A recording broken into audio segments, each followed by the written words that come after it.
Buongiorno e bentrovati. Nel video di oggi parlerò di due aspetti dell'addestramento che sono venuti fuori diverse volte nei messaggi che mi vengono mandati dalle persone che mi chiedono di addestrare i loro cavalli e siccome sono pigro e mi è venuta a noia di rispondere sempre le stesse cose, ho deciso ci faccio un video così almeno tutti più o meno quelli che mi seguono lo sanno e se mi contattano per un servizio del genere sanno già come la penso.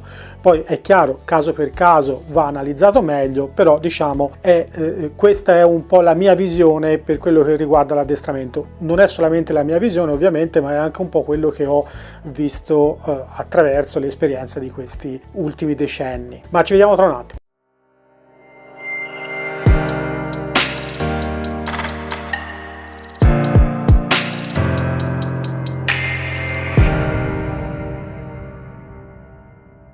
Le domande più ricorrenti sono fondamentalmente due. La prima è la classica: puoi venire a casa mia a addestrarmi il cavallo?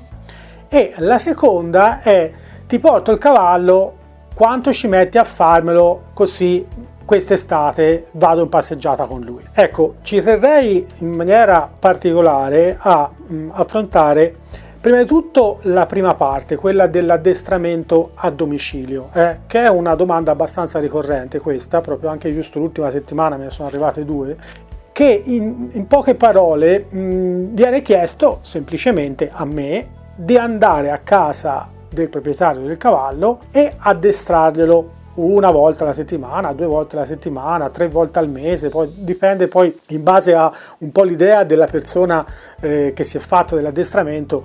A volte c'è qualcheduno che capisce che va fatto in maniera abbastanza frequente e qualcheduno che dice ma puoi venire una volta al mese a darmi un'occhiata al cavallo. Ecco, allora purtroppo io capisco che queste riflessioni e queste domande vengano fatte da persone che tipicamente non sono molto dentro l'addestramento dei cavalli, magari posseggono cavalli da tanti anni ma non hanno capito bene cosa significa addestrare un cavallo e quindi diciamo io ovviamente li capisco, no? Cioè nel senso, se uno non è esperto nella materia può fare a volte anche delle domande che apparentemente sembrerebbero anche sciocche, ma non lo sono, sono semplicemente dovute da una mancanza di conoscenza di quella che è la materia dell'addestramento. L'addestramento non è altro che mettere nelle abitudini del cavallo delle cose che a noi ci servono e queste abitudini ovviamente richiedono tempo. È vero che un cavallo impara velocemente, ma questo imparare velocemente non è qualcosa di istantaneo e quindi c'è bisogno di tempo. Oltre a esserci bisogno di tempo, per cui io devo farlo in maniera ricorrente, devo anche pensare che l'addestramento non è qualcosa che si limita a ciò che avviene all'interno del campo da lavoro, ma è qualcosa che è costruito da tanti piccoli dettagli, da tanti piccoli ingredienti, no? Se io voglio fare la torta di mele dovrò avere tutta una serie di ingredienti, non mi bastano solamente le mele. Quindi nel contesto dell'addestramento, in maniera un pochino analoga, non posso pensare che l'addestramento è qualcosa che si limita a io che prendo il cavallo, vado in campo e gli faccio fare degli esercizi, ma è qualcosa che si estende a tutto ciò che circonda il cavallo. Io che gli do da mangiare, io o chi per me, io che lo gestisco, lo metto dentro, lo metto fuori al paddock, lo educo a tutto quello che è l'ambiente dell'essere umano, no? Lo stare legato, il dare i piedi, tutte cose che io posso fare in qualsiasi momento della giornata e che se ho il cavallo qui lo posso fare, ma se io devo limitarmi e stringere tutte le cose che dovrei fare in un lasso di tempo estremamente breve come può essere quello della visita a domicilio, capite bene che è tutto molto più complicato, no? Cioè è veramente complicato e spesso e volentieri non porta a nessun risultato. Perché dico che non porta a nessun risultato? Perché ormai queste cose qui si sono fatte in passato, io insomma per anni sono andato a giro a farle questa roba qua. Poi mi sono stufato perché fondamentalmente mi sono reso conto che spesso e volentieri quello che io riuscivo a fare in un'ora veniva poi ridimensionato notevolmente, se non a volte azzerato, nei giorni successivi, perché all'interno della gestione che era fatta a casa del cavallo non c'erano oppure c'erano ma erano completamente sbagliati, tutti quegli elementi che insegnavano al cavallo a avere fiducia nell'uomo, relazionarsi in una certa maniera, essere educato, quindi non prendere il sopravvento, non fare certi tipi di azioni o non avere certi tipi di atteggiamenti e via e via e via. Tutte cose che se hai il cavallo a casa tua, nel senso se l'addestratore l'ha a casa propria, può lavorarci continuamente, costantemente, ogni volta che viene in contatto con il cavallo stesso. Quindi lo so che probabilmente ci saranno anche alcuni miei colleghi che mi odieranno per quello che sto per dire, ma non funziona. Non chiamate a casa vostra l'addestratore perché non funziona. O se funziona, funziona esclusivamente in casi limite con particolari tipi di cavalli che magari il proprietario già li tiene in una maniera idonea per quello che è il periodo dell'addestramento e che magari già il proprietario ha un certo livello di competenza. Ecco, allora in quei casi lì può anche funzionare, però è veramente faticoso. Quindi mettetevi nella testa che se volete addestrare un cavallo lo dovete prendere e lo dovete lasciare in mano a una persona per un lasso di tempo più o meno lungo. Questo è come funziona l'addestramento. Tutto il resto sono surrogati, vie di mezzo, l'addestratore che non vuole dire di no al cliente, cerca di chiappare tutto, allora viene dice venga puliti anche casa, basta che tu mi paghi. No, non funziona così. L'addestramento funziona, io prendo il cavallo, lo porto dall'addestratore per un lasso di tempo che deciderà il cavallo, perché funziona a questa maniera, è il cavallo che decide quando è pronto, non è né l'addestratore né il proprietario. Se acquistate un puledro dovete mettere in conto che dovrete spendere dei soldi per addestrarlo, quindi non andate a prendere un cavallo perché dice me l'hanno regalato oppure costa 500 euro sole, perché poi ce ne devi mettere 3-4 mila d'addestramento sopra, ok? Perché questi sono i tempi, è inutile che io stia qui a ragionare, a raccontarvi la rava e la fava. Il fatto sta che addestrare un cavallo costa del tempo, ci deve essere una persona che si mette lì, che corre dei rischi al posto vostro e che ve lo porta a un certo livello che sia, diciamo, in una condizione di sicurezza tale da può essere poi gestito anche dal proprietario. O delle due l'una, o siete in grado di farli da soli o dovete pagare qualcuno che ve lo faccia. Questo è, ok? Come in tutte le cose, no? Se io sono bravo a fare l'idraulico, me le faccio da me le cose, ma siccome non sono bravo, chiamo un professionista che sa fare l'idraulico in molto meno tempo, facendo molti meno danni di quelli che riuscirei a fare io, ottiene il risultato finale. Questo è. Ora, è chiaro che l'addestramento non può essere esclusivamente del cavallo, ma deve essere anche del proprietario. Qui si arriva al secondo argomento di questo video. Porto il cavallo da te, poi me lo ridai quando è pronto. Non funziona così, perché se il cavallo viene addestrato in una certa maniera, io parlo di equitazione naturale, quindi chiaramente si parla di un certo tipo di addestramento, ma questa stessa cosa vale per tutto il resto. Cioè non è che l'addestramento tradizionale, che se mi conoscete sapete che io ho fatto per 17 anni, non è che funziona in maniera diversa. Se io addestro un cavallo, dovete vedere come se un cavallo fosse una scacchiera piena di pulsanti. Se io addestro un cavallo, bisogna poi dopo che istruisca anche il cavaliere a sapere quali pulsanti premere, quanto premerli per ottenere ciò che lui desidera. Nel caso dell'equitazione naturale c'è ancora uno scalino in più, perché io non costruisco un automa che mi risponde quando io premo il pulsante, perché non c'è solo il pulsante premuto o non premuto, ma c'è anche il nostro atteggiamento, la nostra energia, la progressione della richiesta e via e via. C'è tutta una serie di cose che è ovvio che il proprietario deve imparare a averle, ok? Perché se ce l'ha otterrà delle risposte che sono simili a quelle che magari posso ricevere io. Se non c'ha quell'atteggiamento lì, è possibile che il cavallo gli tiri fuori tutta una serie di problematiche a causa dell'attrito sulla parte relazionale, di rapporto, ok? Ricordatevi che nell'equitazione naturale noi non vogliamo che il cavallo ci tema, vogliamo ottenere rispetto attraverso la relazione e la stima che il cavallo ha di noi. Nell'equitazione tradizionale invece si tende un po' più a avere un rispetto dovuto al cavallo che ti teme.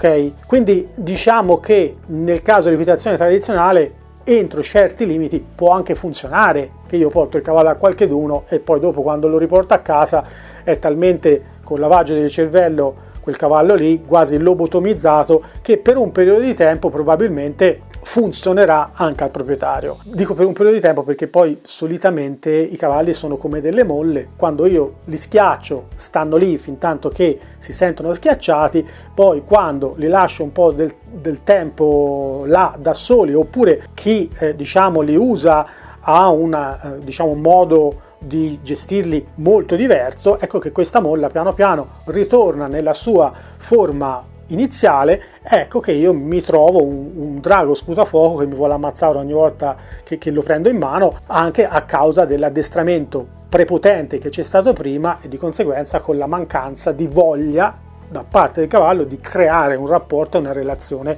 con l'umano di riferimento, perché quando lui pensa all'umano pensa a un certo tipo di pressione, addestramento che è stato fatto. Se è stato fatto un addestramento male, ok, in maniera coercitiva e intimidatoria, poi è ovvio che ci sono degli addestratori che dicano che loro no, io non faccio equitazione naturale, in realtà poi se li vai a vedere lavorare vedi che fanno quello, ok, e sono super bravi, anche se loro dicano che non fanno equitazione naturale. Io sto parlando di equitazione tradizionale basata su metodi coercitivi e intimidatori. Chiaramente sull'equitazione naturale questo vale ancora di più, cioè io creo rapporto, rispetto, relazione con il cavallo impara a avere questo tipo di comunicazione con l'essere umano, ma se il proprietario non impara anche lui a creare questo tipo di connessione con il cavallo, è chiaro che quando poi torna a casa il cavallo si trova spiazzato, si trova una persona accanto che si comporta in maniera completamente diversa da come lui presume che si dovrebbe comportare e quindi si crea un problema serio. Di conseguenza è importantissimo che il proprietario venga per un periodo di tempo, nella parte finale ovviamente dell'addestramento, venga a imparare anche lui, a meno che non sia già a un certo livello, no? Per cui allora non ne ha bisogno perché comunque è già dentro il programma, sa già più o meno come funzionano le cose, magari un livello 3 va bene, però se una persona vuole approcciarsi a questo programma all'equitazione naturale bisogna che impari lui oltre che il cavallo, altrimenti si va a creare una situazione che prima o poi andrà in attrito, ok? Questo è importantissimo, io ritengo che sia una cosa che dovrebbe essere scritta a caratteri cubitali all'interno di tutte le scuderie dove si fa addestramento, perché altrimenti se no si rischia di far passare un messaggio completamente sbagliato. Semplicemente per prendere un cliente in più si illude che possa essere un tipo di lavoro che si può fare a distanza, che si può fare una volta alla settimana e via e via e via. Diverso è, apro un'ultima parentesi perché magari qualcuno potrebbe anche dire ma allora le lezioni a distanza che fanno in tanti, fra cui faccio anch'io, allora quelle lì non funzionano. No, è diverso, perché nella lezione a distanza c'è il proprietario del cavallo che lavora con il cavallo e quindi in quel caso lì sì, è come se fosse una lezione in campo, non è proprio esattamente alla stessa maniera, però è come se fosse una lezione in campo, è molto diverso. Ma chi mi dice a me possiamo provare a addestrare il nostro cavallo attraverso servizi di lezione a distanza, di distance coaching e quant'altro, io gli dico che non si può fare, perché ci sono dei limiti strutturali della comunicazione a distanza che chiaramente non possono essere colmati in nessuna maniera se non attraverso il vedersi di persona. Troppi elementi possono entrare in gioco durante l'addestramento del cavallo, al limite da terra, ma da sella capite bene che non può essere fatto qualche cosa in maniera sbagliata, perché mentre da terra, anche se si fa qualcosa in maniera sbagliata, tutto sommato riusciamo a rimanere in un ambito diciamo di rischio basso, da sella è molto facile invece andare a creare delle situazioni che predispongono all'insorgere di incidenti anche diciamo gravi, ok? Per cui in quel caso lì non è fattibile la cosa, però ecco, dipende sempre poi dal livello della persona, perché se io ho davanti una persona che magari ha già esperienza di addestramento, ha già fatto diversi cavalli, che magari ha un certo tipo di competenza e quant'altro, allora sì, posso anche aiutarlo perché si parla la stessa lingua, perché sa bene i rischi che sta andando a correre e sa percepire le dinamiche che si possono andare a creare in certe occasioni. Ma tranne questi casi qui bisogna prendere il cavallino, portarlo all'addestratore, lasciarglielo il tempo che bisogna che uno glielo lasci e poi alla fine andare, partecipare anche noi alla parte finale dell'addestramento in cui ci mettiamo insieme al nostro cavallo e poi ce lo riportiamo a casa. Un'ultima cosa che vale per il cavallo da passeggiata. Il cavallo da passeggiata lo si fa solamente portandolo in passeggiata, quindi non potete pretendere di portare il cavallo dall'addestratore e ve lo ridà pronto per la passeggiata, perché quella parte lì, che è una parte esperienziale fatta di ore di passeggiate, ok? Non la può fare l'addestratore, o meglio, la può anche fare, ma quanto tempo glielo dovete lasciare? Quanto vi costa? Forse non è il caso. Allora è molto meglio portare il cavallo a essere in grado di andare fuori in passeggiata, ma poi l'esperienza, quello che lo rende veramente bravo, veramente un cavallo da passeggiata affidabile, lo deve fare il proprietario. Ecco perché è molto importante mettersi insieme con il cavallo. Se una persona non ha mai montato a 70 anni e prende il puledro di 3 anni e vuole andarci a fare le passeggiate, forse non è il caso, ok? Magari è molto meglio che prenda un cavallo già strutturato, che ha già tanta esperienza e che lo può aiutare in quel senso lì. Perché ho detto una persona di 70 anni?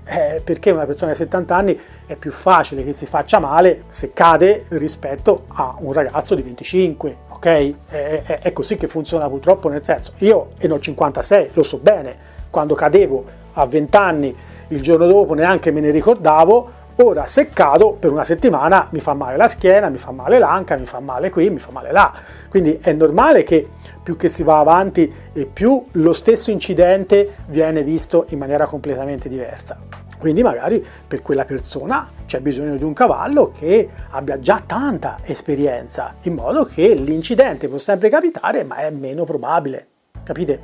Questo è quello che mi interessava veramente passare come messaggio oggi. È veramente fondamentale approcciarsi all'acquisto di un cavallo, a portare poi il cavallo a addestrare con una consapevolezza bella, chiara. Non si risparmia a comprare il puledro e portarlo ad addestrare, assolutamente, levatelo dalla testa, non si risparmia, ok? Perché l'addestramento è una parte importante da un punto di vista economico nell'acquisto del cavallo, e non si può prendere un cavallo e pretendere che l'addestratore venga a casa vostra a farvelo una volta alla settimana. Sono rarissimi i casi in cui si può ottenere dei risultati, diciamo, decenti, e se fossero stati quei risultati lì, quella situazione lì, se fosse stata vissuta in maniera diversa, probabilmente i risultati invece di essere decenti sarebbero stati eccellenti, ok? Quindi la prossima volta che acquistate un cavallo o che vi viene in mente di far addestrare il vostro puledro, che magari vi è nato da voi, magari eccetera eccetera, riflettete bene su questo aspetto prima di andare a chiedere, a bussare alla porta a chiunque. Chi vi dice venga a casa e te lo faccio, io ci penserei 2 volte, perché probabilmente vuol dire che anche lui non ha capito come funziona veramente l'addestramento. Spero di avervi fatto quantomeno riflettere su questo argomento qua, che è un argomento ricorrente e importante, e noi ci vediamo nel prossimo video. Oh, galloping dreams, we ride far and wide. In a world so vast, we feel alive underneath the open sky.